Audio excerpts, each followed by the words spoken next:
kunnafoni min bɛ di nanzarakan na o bɛna yɛlɛma aw ye todunkan na a bɛna lase aw ma seeru sila maraka faama fɛ sabula kunnafoni sɔrɔbaliya o ye kunnasiri ye. Maraka faama ka journal banbara bɛna lase aw ma ka sababu ɲuman kɛ malizoom.net ye. Maraka faama i bisimila bi kunnafoniw bɛ cogo di? Bi ye alamisa ye novembre kalo tile 8 san 2018 kunnafoni labɛn bɛ fasirijɛkulu maaw fɛ a bɛna lase a balimakɛ Seyidu Sila maraka faama fɛ Morikɛ Tarawele k'ale to suya kɔlɛ la kunnafoni bakurubaw filɛ.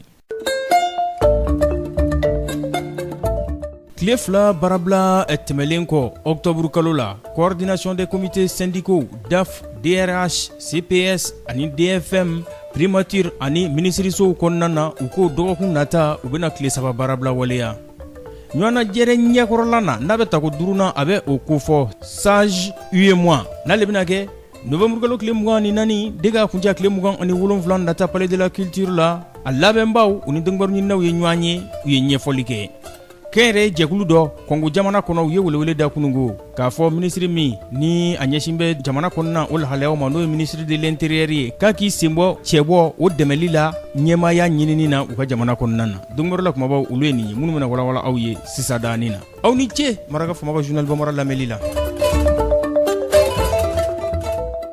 an bɔra k'a fɔ sisan daani na tile fila baarabila o tɛmɛlen kɔ octobre kalo la coordination des comités syndicaux DAFU tɔgɔ la DRH, CPS, DFM, primature ani minisiriso tɔw u ko dɔgɔkun nata u bɛna tile saba baarabila u bɛna o waleya ka sababu kɛ u ka laɲiniw olu ma sabati gouvernement fɛ. Ntɛnɛndonya nata coordination des comités syndicaux direction de l'administration et des finances o de ye DAFU ye olu tɔgɔ la direction des ressources humaines DRH, cellule de planification et de la statistique o de ye CPS ye ani direction des finances et du matériel o de ye DFM ye primature ani minisiriso tɔw k'u bɛna nin tile saba baarabila u bɛna jɛ ka kɛ ɲɔgɔn fɛ. I n'a fɔ octobre kalo la u y'a waleya cogo min na ka sababu kɛ laɲiniw k'olu ma sabati. Wa laɲiniw cɛla an bɛ se k'a fɔ u ko sariyabolo fila bɛ olu ka bato n'o bɛ lajɛli tɔrɔmɔɲɔgɔn ko fɔ mun bɛ di olu baarakɛɲɔgɔn dɔw ma n'o b'a dabɔ 1000 na ka taa bila 40,000 jɔyɔrɔ ko o b'o ko fɔ o sɔrɔli la.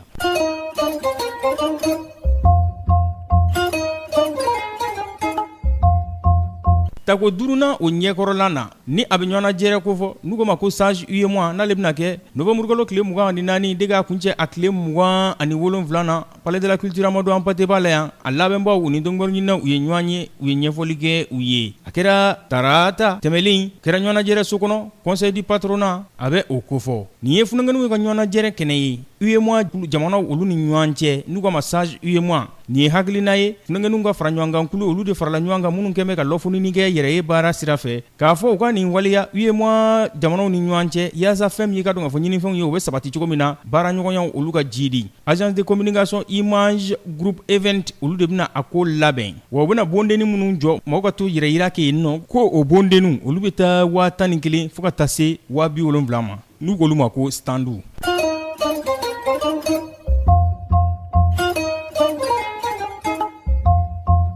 kɛnɛrɛ jɛkulu dɔ n'ale bɛ Kongo jamana kɔnɔna na a ye welewele da kunungo k'a fɔ ka minisiri min n'a ɲɛsin bɛ jamana kɔnɔna o lakanali ma n'o ye ministre de l'intérieur ye k'a fɔ ale k'i senbɔ maa ka campagne kɔnɔna na n'o bɛ yɔrɔbatigiw olu ka cɛbɔ ko fɔ u ka jamana ɲɛmaayasigi kalata la mun bolo da bɛ ka bila décembre kalo tile 23 natɔ la république démocratique du Congo o kɔnɔna na yaasa lakanda o bɛ se ka sabati cɛbɔ olu ni ɲɔgɔn cɛ cogo min na.